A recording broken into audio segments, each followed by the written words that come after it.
Yo soy Susan Raymond, soy la directora ejecutiva de ANA Trust y les damos la bienvenida a este webinar que será, como decimos en Estados Unidos, muy práctico. Vamos a ser muy prácticos sobre el tema de desarrollar y gestionar los programas de cuidados de las hermanas mayores. Le voy a dar la palabra a una de mis personas preferidas, la hermana Siobhan O'Keefe, que nos va a guiar en la oración de abertura.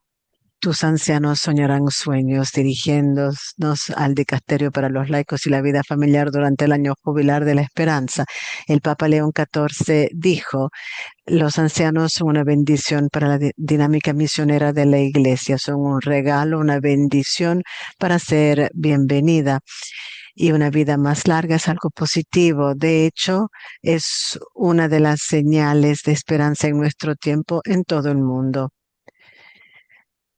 Mientras acompañamos a nuestros mayores, que nuestro servicio resuene las palabras del profeta Miqueas, mientras nosotros actuamos con justicia, amamos con cariño y caminamos humildemente con nuestro Dios. Amén. Gracias, hermana Siobhan. Estamos muy entusiasmadas de tener a José Ramón con nosotros hoy. Él y sus colegas son personas que son gestores de cuidado de personas ancianas y estructuras para ancianos para muchas congregaciones. Han hecho y han visto lo que funciona y han visto que no funciona. Con este webinar queremos ofrecerles una experiencia profunda de implementación y esperamos que hagan preguntas prácticas. Es una oportunidad que tienen para realmente beneficiar de José y sus colegas que están en el proceso cotidiano de gestionar, desarrollar, planificar los servicios de cuidados para ancianos y las estructuras. Como les dije, han visto lo que funciona y también han tenido el dolor de ver que no funciona. Les vamos a pedir que guarden las preguntas para el final, pero tendremos un tiempo para preguntas al final porque queremos que puedan realmente tener beneficios de la experiencia y el conocimiento de José.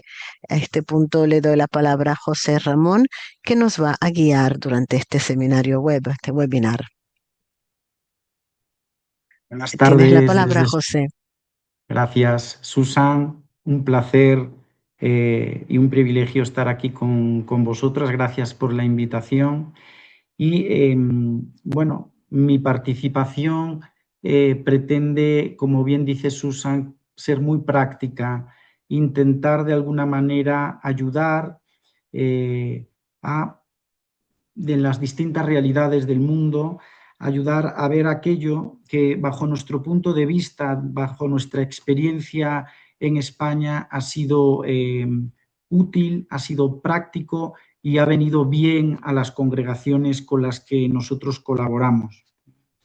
Antes de comenzar esta reflexión, bueno, les voy a ir compartiendo una presentación que da unas pequeñas líneas a seguir sobre bueno, lo que nosotros queremos exponer hoy aquí, pero más que eso, yo les pido que reflexionen en estos puntos que vamos a ir tratando en el día a día mediante esta conferencia, ¿no? Porque es desde ahí de donde pueden brotar las preguntas prácticas para su realidad cotidiana en sus congregaciones.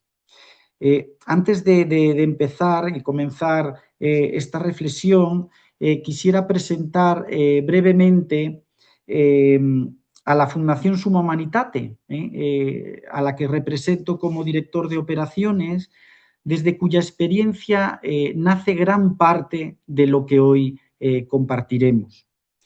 La Fundación Summa Humanitate acompaña desde hace 20 años a congregaciones religiosas e instituciones eclesiales tanto en España como en Italia, pero ayudando en otros países también de Hispanoamérica, incluso de África, en estos diagnósticos y en estas reflexiones.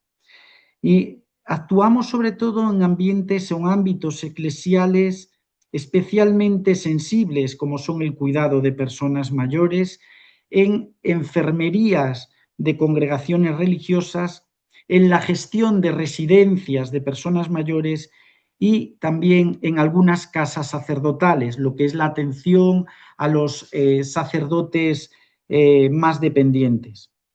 También hemos trabajado y seguimos trabajando la sostenibilidad de obras religiosas y la profesionalización del cuidado desde una visión profundamente humana y, como decía el Papa en su reciente visita a España, muy humana, pero también muy cristiana. Nuestro trabajo nace de una convicción muy sencilla, que yo creo que todos los que están aquí hoy conmigo lo van a compartir, que el cuidado no puede reducirse únicamente a una respuesta técnica o sanitaria, sino que cuidar significa también preservar la dignidad, acompañar espiritualmente, proteger el carisma y ayudar a que cada comunidad pueda afrontar el futuro con serenidad y responsabilidad.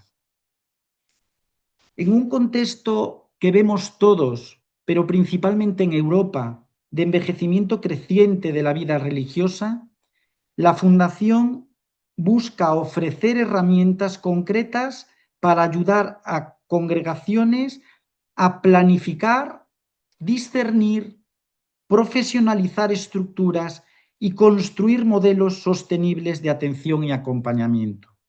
Por eso les digo que esta conferencia no nace únicamente de una teoría de gestión, sino también de la experiencia concreta de acompañar comunidades religiosas que en distintos países y realidades están afrontando hoy estos mismos desafíos.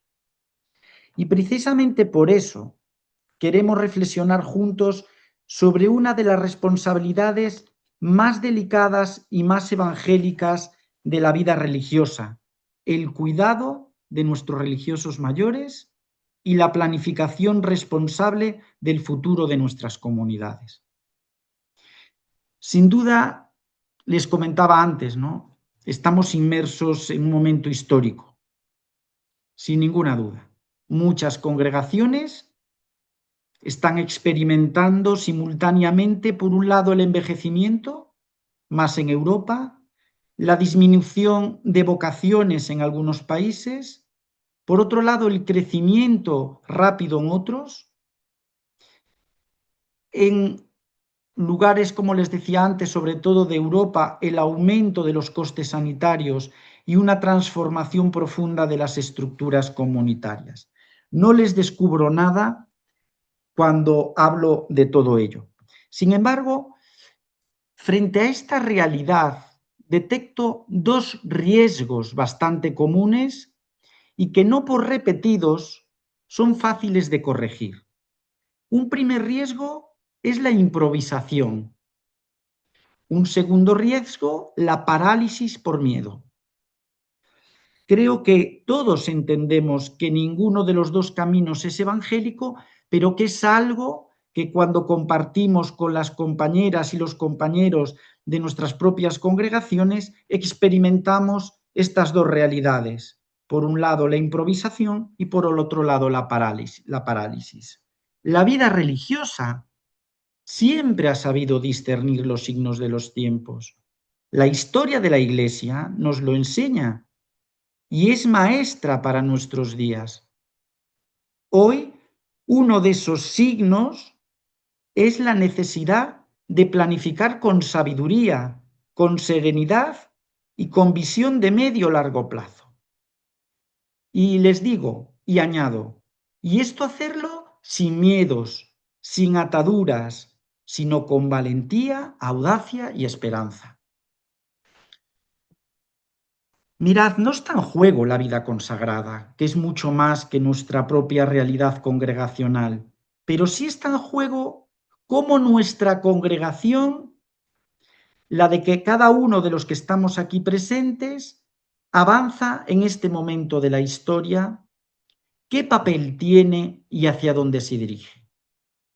Perdónenme la dureza de lo que les voy a decir, pero no importa tanto si su congregación va a durar 5, 10, 15 años más y el qué va a ser de ustedes, sino que lo realmente importante es cómo viven este momento poniendo la mirada en el futuro que Dios les ha reservado. ¿Se hace lectura creyente y de fe de este momento? ¿Somos valientes o estamos acobardados? ¿Tomamos medidas ahora o esperamos a que el agua nos llegue a la nariz para tomarlas? Termino esta primera introducción, esta parte de introducción, con una frase del Papa Francisco que resume toda esta conferencia. Las obras sin planificación se convierten en improvisación y la improvisación sostenida termina generando sufrimiento y frustración. Vamos a profundizar, si les parece, en ello, mediante varios puntos que les propongo para la reflexión y que estaban expuestos en la convocatoria de esta charla. Una espiritualidad de la previsión. Me gustaría que empecemos este punto recordando que planificar no significa desconfiar de la providencia, sino colaborar responsablemente con ella. Durante muchos años, en algunos contextos religiosos, la planificación fue vista casi como una falta de fe, ¿verdad? ¿Cuántas veces habremos escuchado expresiones como Dios proveerá, estamos en manos de Dios, Dios tiene la última palabra? Y efectivamente es así, Dios provee, pero normalmente lo hace a través de nuestra inteligencia, de nuestra prudencia y de nuestra capacidad de gobierno. En el Evangelio encontramos constantemente esta lógica cuando se habla de prever, de administrar, de cuidar, de multiplicar responsablemente los talentos recibidos. Hermanos y hermanas, la previsión, como les decía en la parte introductoria, no es miedo al futuro, sino amor por las personas que vivirán ese futuro, responsabilidad hacia ellas, hacia nuestros fundadores y hacia Dios. Gobernar, pues, es cuidar. Una superiora, un superior o un consejo no solo administran estructuras, sino que custodian vidas presentes y futuras. Y cuidar, miren, implica anticipar. Anticipar necesidades médicas, anticipar la fragilidad y anticipar la sostenibilidad económica o el desgaste comunitario. Y también anticipar el acompañamiento espiritual. Ya muchas congregaciones han empezado a dar pasos para ser acompañadas espiritualmente por laicos y sus comunidades ser animadas también por estos laicos. Cuando una congregación no planifica, vemos a posteriori cómo las decisiones pues llegan tarde, las crisis se vuelven urgencias y las urgencias muchas veces y por desgracia consumen la paz comunitaria. Para ayudar a esta planificación y cuidado es importante varias cosas, pero una de ellas es que cambiemos la mirada que tenemos sobre la vejez. No se olviden que si seguimos cumpliendo años, todos los que estamos hoy aquí en este encuentro, pues por ley natural, unos se irán quedando en el camino, pero algunos otros llegarán a ancianos. Es una etapa más de la vida que hay que vivir y debemos de superar una visión negativa o defensiva del envejecimiento. Las hermanas y hermanos mayores, por otro lado, y esto creo que es importante, no son un problema administrativo, no son una carga económica, no son una etapa menos útil.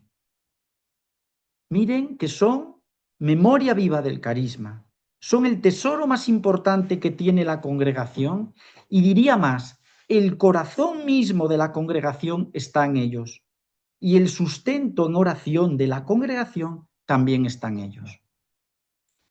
Cuando tenemos un ritmo de vida que la acción pastoral no para, que muchas veces posponemos incluso esos tiempos de reflexión, de oración, de comunidad, la oración de todas estas personas mayores son las que sostienen las obras y la misión de muchas congregaciones. En ellos nunca olvidemos que está la historia, en ellos está la experiencia, decisiones que se han tomado y que nos han permitido llegar a donde hoy estamos. Ellos han sido nuestros antecesores en lo que hoy a vosotros os toca decidir. Además, la etapa de dependencia también puede ser profundamente misionera y evangélica. ¿Cuántos santos callados? ¿Cuántas sillas santas, silenciosas en sillas de ruedas o encamadas o escondidas detrás de una parálisis?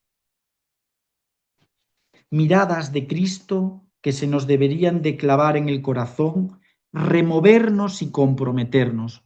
Cuidemos tanta santidad oculta, tanta humildad silenciosa y tanto cariño y tanto amor por la Iglesia y por las propias congregaciones. No sé a ustedes, pero yo cuando les miro a los ojos, no sé si les pasa, ¿no? Pero reitero que cuando les miro a los ojos y vemos su sufrimiento, detrás de ese sufrimiento transmiten sabiduría, sostenimiento espiritual a la comunidad y humanizan el ritmo institucional. Son el verdadero corazón de la vida consagrada. Permítanme ahora que les hable de 5 aspectos clave de para planificar el cuidado de nuestras congregaciones, basándolas en una planificación que entendemos que es competente y cuidada en la parte más dedicada a nuestras mayores. Por un lado, quiero empezar por un punto que quizás les sorprenda, pero yo le he llamado demografía y proyección realista. Es lo que tenemos. No podemos planificar si no conocemos nuestra realidad demográfica como congregación. ¿Conocéis, sin duda, la edad de vuestras hermanas en todo el mundo, en todas las comunidades de la congregación? Pero muchas congregaciones no toman decisiones sobre edificios, sobre personal, sobre inversiones o sobre una incluso expansión sin tener una proyección seria de su población religiosa. Y también sobre la evolución del número de hermanas y edades en los próximos años. Es muy importante, primero, tener una proyección realista de la demografía de cada una de las congregaciones. Después, al final, veremos también un ejemplo de a dónde nos puede llevar esto. Como ven, la primera planificación empieza mirando a la realidad que tenemos con serenidad, no con temor, sino con serenidad, con tranquilidad, con realismo. Los números no sustituyen el discernimiento, pero el discernimiento sin datos termina siendo intuición desordenada. De aquí se desprende claramente el siguiente punto de este análisis parte el modelo de cuidado y el lugar de este cuidado, que también hay que planificar bien y hacerlo sostenible hasta el final. El modelo de atención y el lugar de servicio, que es este segundo punto que tienen ahí descrito. Cuando hacemos este análisis en profundidad de la situación de nuestra congregación, nos surgen varias preguntas decisivas. No basta solo con preguntar ¿qué necesitan nuestros religiosos? También debemos preguntar ¿dónde podrán vivir estas necesidades? ¿Y dónde podremos hacerlas sostenibles y cómo? La pregunta no es solo lo que cada religiosa desea como ideal para su futuro, sino lo que la congregación también puede ofrecer para garantizar este futuro de la congregación y garantizar calidad y tiempo. Un mal lugar de cuidado puede destruir un buen proyecto. Y bueno, yo creo que de la realidad que conozco un poquitín más, hay tres modelos principales que se plantean y que seguro que, bueno, que ya ustedes se habrán preguntado en sus propias congregaciones y habrán aplicado en sus propias congregaciones. Hay una decisión congregacional que tiene que ver con la decisión de que sus miembros envejezcan en la propia comunidad. Bueno, pues es una de esas decisiones posibles. Diría yo que es la mayoritaria, que muchas opten por cuidar a sus hermanos y hermanas hasta el final en sus propias comunidades. Desde luego que este modelo presenta unas ventajas destacables, ya que hay una continuidad afectiva, se preserva la identidad, hay más garantías de estabilidad emocional, entre otras ventajas. Pero no podemos olvidarnos que también hay riesgos, como pueden ser el aislamiento, la sobrecarga de hermanas jóvenes, edificios no adaptados o costes elevados difíciles de soportar para algunas congregaciones. ¿Ven? Una primera realidad de cuidado que va por la decisión de envejecer en las propias comunidades. Hay un segundo modelo bastante extenso que es concentrar estas comunidades, vamos a poner, no sé si en otros países también se denomina así, en España es muy común llamarles estos lugares de cuidado enfermerías. Bueno, juntar estos lugares de cuidado trae consigo una mayor eficiencia económica o una mejor atención médica. Es verdad que este modelo también presenta a veces los riesgos de una institucionalización excesiva, pérdida de identidad local o sensación de ruptura comunitaria. Suele ser habitual que los religiosos huyan de ir a este tipo de comunidades pensándolas como mi destino final o un destino poco apetecible para ir. Por lo tanto, aquí los gobiernos generales suelen tener bastantes resistencias a que algunos de sus miembros vayan a comunidades específicas del cuidado, de cuidado integral. Un tercer modelo es ir a una residencia externa con identidad religiosa protegida. Es un modelo también bastante extendido en algunos países de Europa,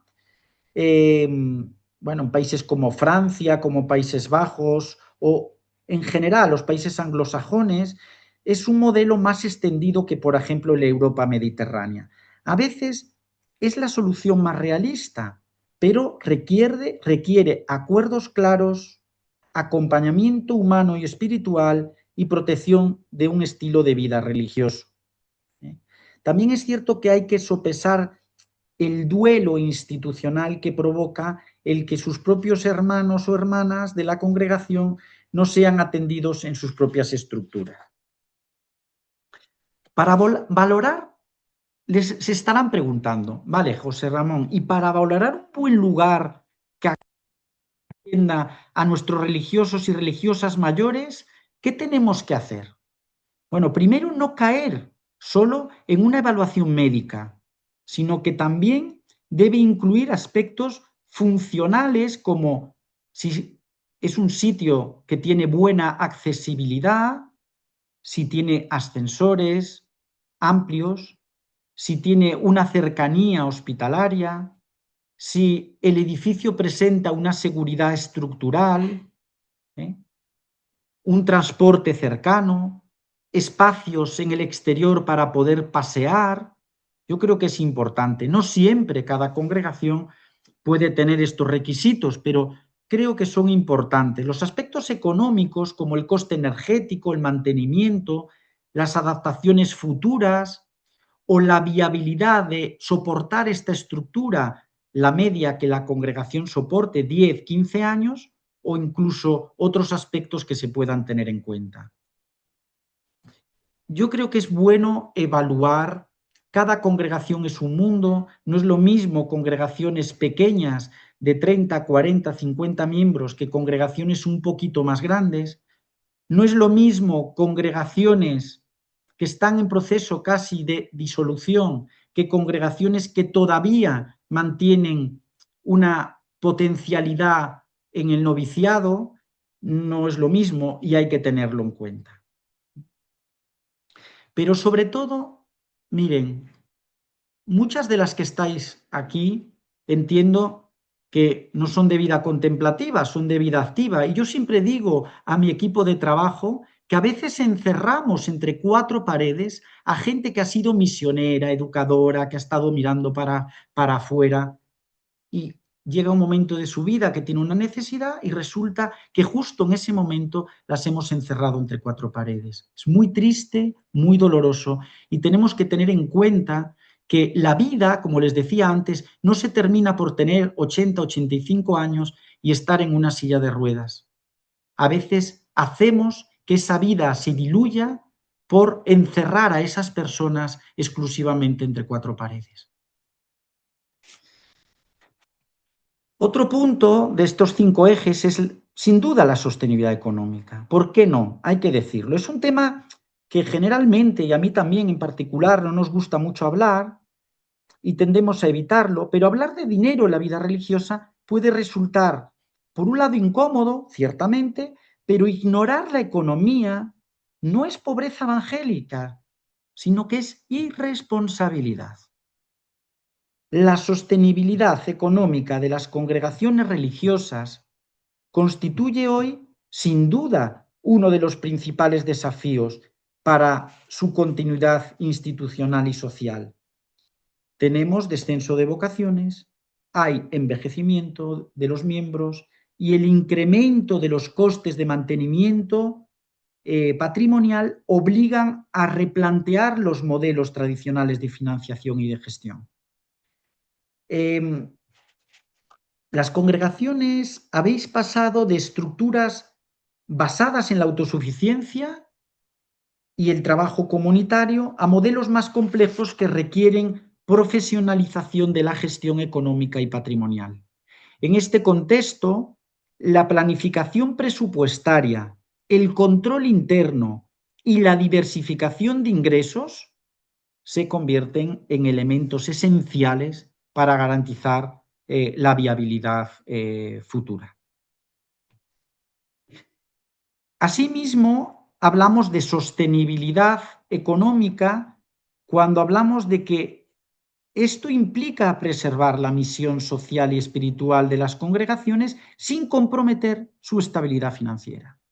Y esto significa equilibrar el gasto existencial, educativo o pastoral con criterios de racionalidad económica. Esto lo dice muy bien en un libro Susana Villaluenga, del año 24, donde habla del redescubrimiento de la economía sostenible y la gestión de los institutos religiosos. Las congregaciones que mejor resisten las crisis son aquellas capaces de adaptar sus estructuras organizativas y optimizar sus recursos sin perder la identidad institucional. Por tanto, la sostenibilidad de las congregaciones no puede entenderse solo como una cuestión contable, sino como una estrategia integral de permanencia institucional, de responsabilidad social y de adaptación a un entorno demográfico y económico cambiante. Os preguntaréis, ¿qué propones pues en este sentido? Basándonos en la experiencia de España, les diría que la sostenibilidad económica de las congregaciones religiosas exige adoptar medidas prácticas de gestión y reorganización que permitan asegurar su continuidad institucional y su misión apostólica. En primer lugar, resulta imprescindible profesionalizar la administración económica. Bueno, ¿cómo hacerlo? Bueno, pues mediante planes financieros, presupuestos anuales y proyecciones presupuestarias a 5 años.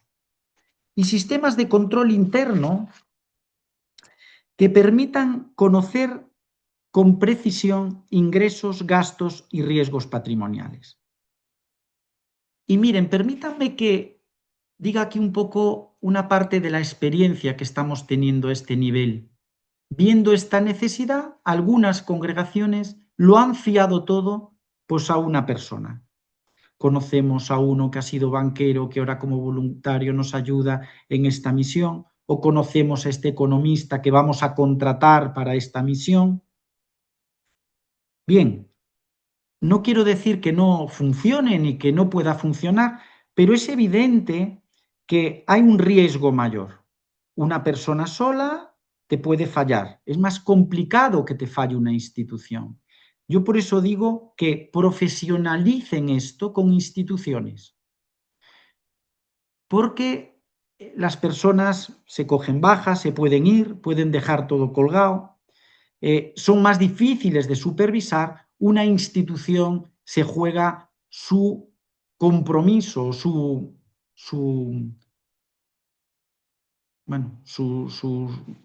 realidad como institución, se la juega si no hace el papel con el que se ha comprometido con la congregación.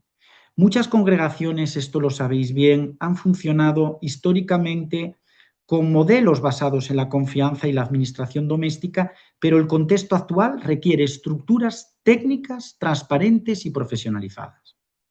En segundo lugar, las congregaciones deben diversificar sus fuentes de ingresos. Esto en la UISG de Italia, se ha hablado durante muchos años, la Unión de Superiores Generales, diversificar las fuentes de ingresos. La dependencia exclusiva de donaciones o rentas tradicionales ya no es suficiente. Los colegios ya no son fuente de recursos. Las residencias tampoco, porque la mano de obra religiosa se ha ido cambiando por la mano de obra laica, y necesitamos diversificar y poner en funcionamiento nuestro patrimonio para que genere fondos suficientes para sobre todo, la atención de estas estructuras de cuidado de personas mayores que por lo general cada vez son más caras o cuestan más dinero. Otra medida necesaria es ligada con esto que les acabo de decir, es la reorganización del patrimonio inmobiliario. Numerosas congregaciones mantienen edificios infrautilizados cuyo mantenimiento genera costes muy elevados. La literatura especializada propone en esto valorar procesos de reutilización, de cesión o de venta parcial de inmuebles para evitar situaciones financieras insostenibles. He visto congregaciones con menos de 50 miembros que siguen manteniendo íntegro su patrimonio y que no se plantea ninguna medida drástica al respecto. El inmovilismo mata. Asimismo, por otro lado, también es fundamental fomentar la cooperación intercongregacional.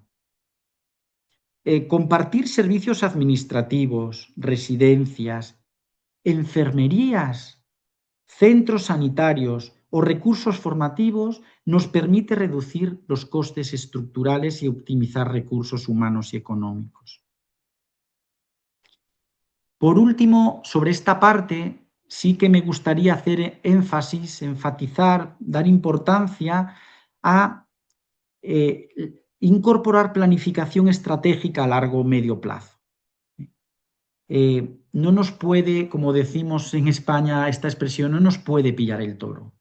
Tenemos que ir planificando ahora lo que nos viene en 5, 10 años, porque si no tomaremos decisiones equivocadas, tomaremos decisiones con prisa y sin recursos para poder hacerlo. Resumo esta parte como que para trabajar con responsabilidad la cuestión económica hay como 3 pilares fundamentales. Presupuesto proyectado a 5 o 10 años, un poco depende de cada congregación. Si hay una congregación que el número total de miembros son 30 y la media de edad 82 años, no podemos proyectar a 10 años, hay que proyectar a menos. Pero hay que proyectar estos presupuestos no solo anualmente, sino que también hay que proyectar salarios, salud, mantenimiento, seguros, dependencia, inflación en los próximos años. Importante también contar con un fondo de reserva para la dependencia. Yo creo que muchas congregaciones lo habéis hecho ya hace años, el ir generando este fondo de dependencia, porque la dependencia severa es costosa de atender.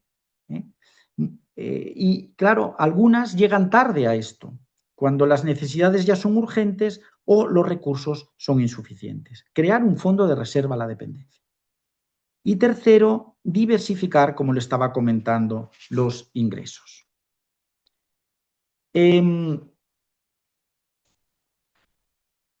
Permítame que pase a otro punto de estos que les hablaba anteriormente, que es la toma de decisiones y la gobernanza. Planificar no es solo hacer números, es construir estructuras de decisión maduras. Muchas crisis no nacen de falta de dinero, nacen de retrasar decisiones, de evitar conversaciones difíciles o de gobernar solo desde la emoción.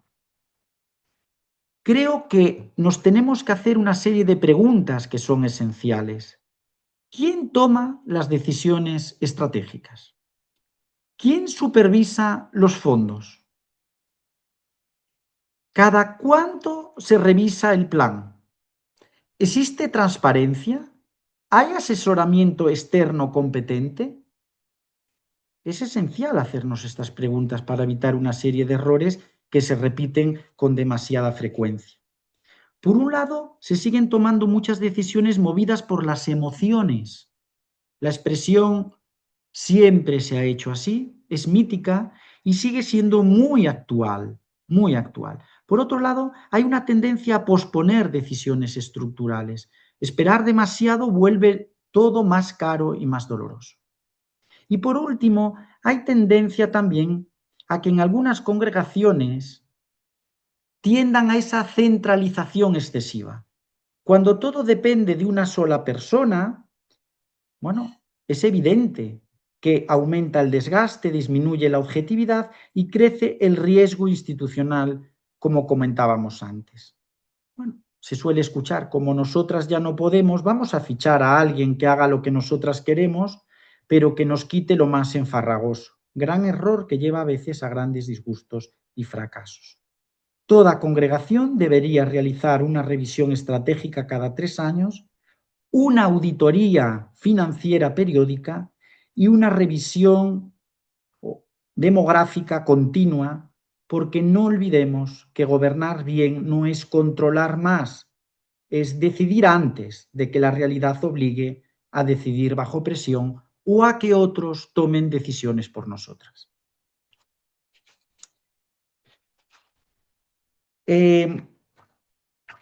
Hay otro punto, antes de pasar al caso práctico, que creo que es el que más les va a servir de ayuda, que también me gustaría abordar, que es la cultura comunitaria y la formación. Es un tema sensible en muchas congregaciones porque hay muchas jóvenes de estas congregaciones que se han convertido, como les decía antes, en cuidadoras permanentes. Aunque nazca de buena voluntad la decisión o la obediencia por parte de estas religiosas más jóvenes para, como parte de su misión, ayudar a cuidar a hermanas de su propia congregación, también es evidente que quizás tenga que ser una responsabilidad temporal y no eternizarlo. Estas hermanas, sin duda, también necesitan formación, descanso, evangelización, crecimiento humano, vida espiritual y desarrollo del propio carisma. Cuando una religiosa joven, y esto lo saben ustedes mejor que yo, vive años únicamente en sobrecarga asistencial, nos encontramos con ejemplos reales de que acaban con desgaste, disminuye la perseverancia y aparecen frustraciones que en muchos casos son silenciosas, incluso derivan en el germen de posibles depresiones o situaciones de ansiedad. ¿Qué hacemos entonces? La respuesta no es abandonar el cuidado, la respuesta es profesionalizarlo. El papel de los laicos es fundamental en esta profesionalización. No podéis tener miedo a los laicos, tenéis que confiar en ellos.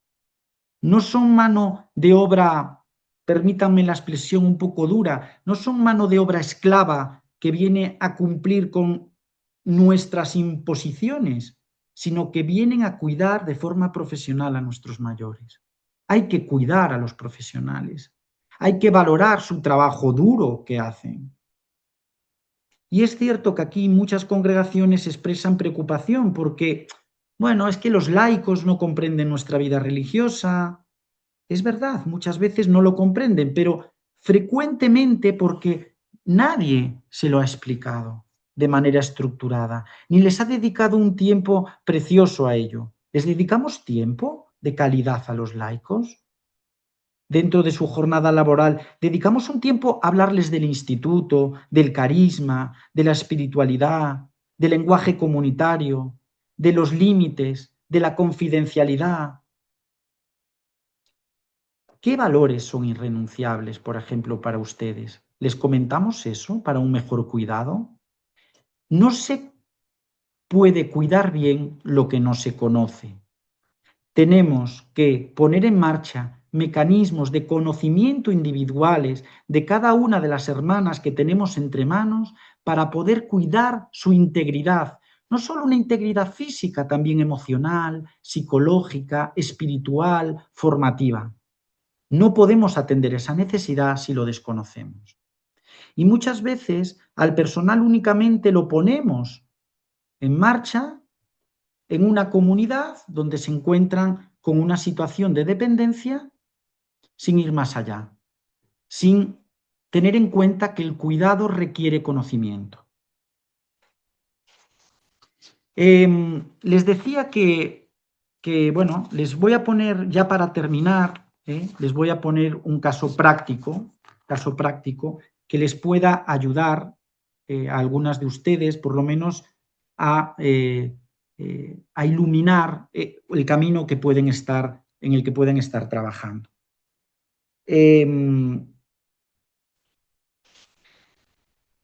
Si recuerdan al inicio, les decía que una de las partes fundamentales es el diagnóstico de edades y la proyección de esas edades en los próximos años.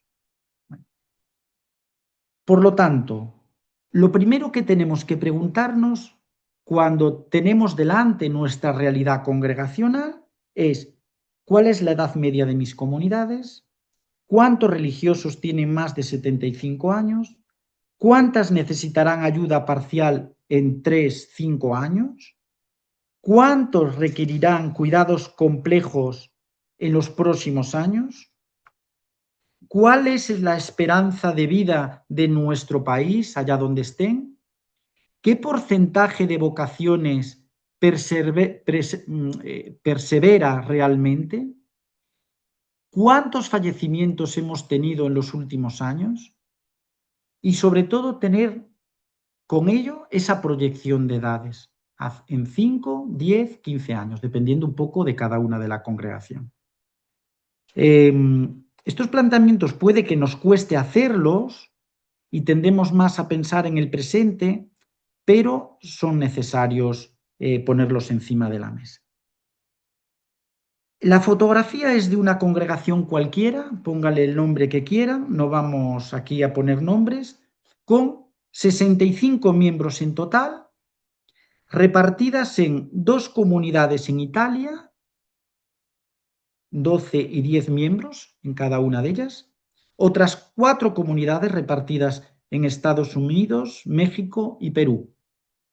De esas 65 hermanas totales, 4 son menores de 50 años, 3 están entre 50 y 65 años y las otras 58 son mayores de 66 años, de las cuales 30 son mayores de 80. Durante los últimos 5 años, la media de fallecidas es de 3 hermanas al año. Solo cuenta con una novicia en México. Y con estos datos, la primera pregunta es la que ya les indicaba antes. ¿Cómo será esta congregación dentro de 5 o 10 años? No podemos generar estructuras de cuidado sin un análisis serio de esto, porque entonces vamos abordando las necesidades que nos van surgiendo aquí o allá. Y si ese no es el modelo que han decidido, si ese es el modelo que han decidido, ok, está bien. Tienen que saber las consecuencias de atender ese modelo. Pero si el modelo, por ejemplo, es juntar a las hermanas más dependientes en un único lugar que pone a disposición la congregación para ellas, este análisis es todavía más fundamental. Les hacía la pregunta desde el punto de vista de la congregación. ¿Cómo será esta mi congregación dentro de 5 o 10 años? Vamos a hacer un cálculo sencillo. Si hoy contamos con 65 hermanas totales, si más o menos fallecen 3 al año y unas 30 menos seremos en 10 años, si hay una incorporación de novicia que suponemos que va a perseverar y que va a profesar, entonces nos encontramos con un resultado de que dentro de 10 años tendríamos menos de 30 hermanas, pero el número total no es lo decisivo precisamente es la estructura de edad de esta congregación. Hoy ya hay 58 mayores de 66 años, de las cuales 30 son mayores de 80. Y dentro de 10 años, muchas de estas actuales mayores de 80 probablemente hayan fallecido. Las que hoy tienen entre 60 y 80 años pasarán a tener entre 76 y 90, con el consiguiente incremento de dependencia. Las 7 menores de 65 años serán entonces las únicas 7, las únicas realmente activas, que ya no serán tan jóvenes y que, bueno, pues nos encontraremos con esa realidad futura de la congregación. ¿Esto qué significa?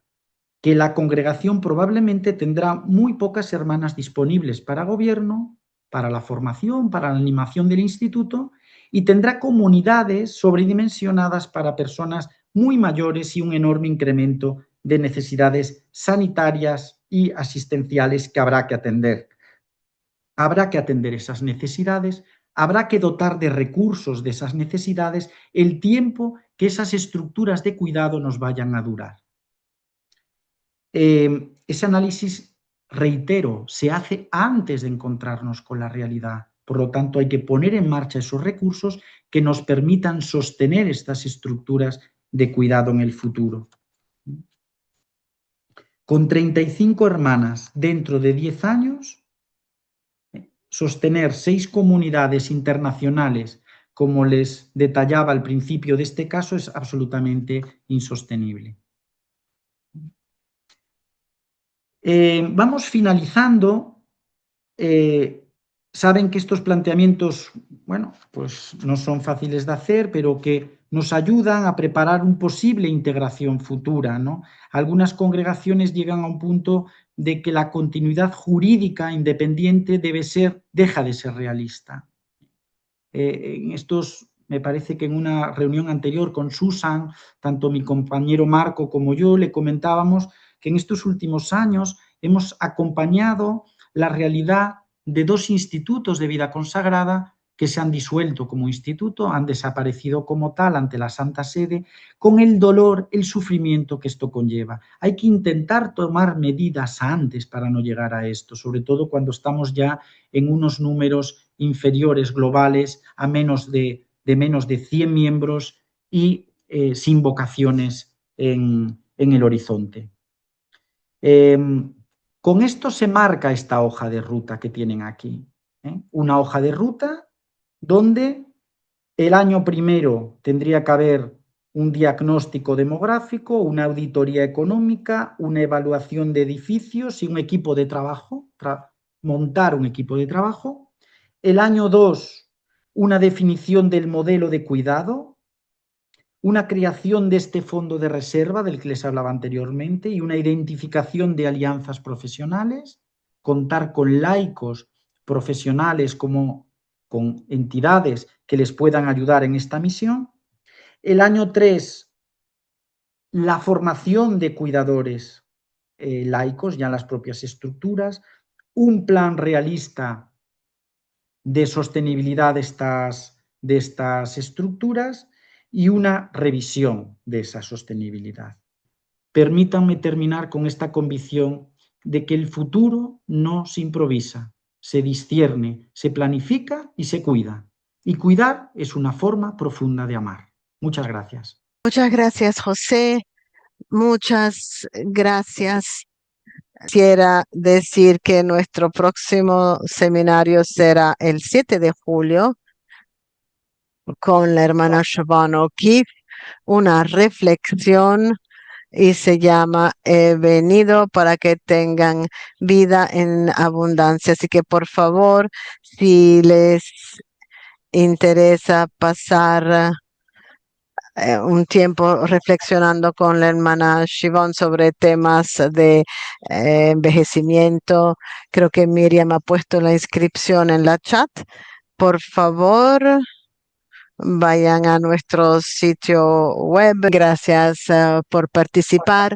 Gracias, José. Te deseamos un muy buen día, noche o tarde y esperamos verlas a todas en nuestro próximo seminario web.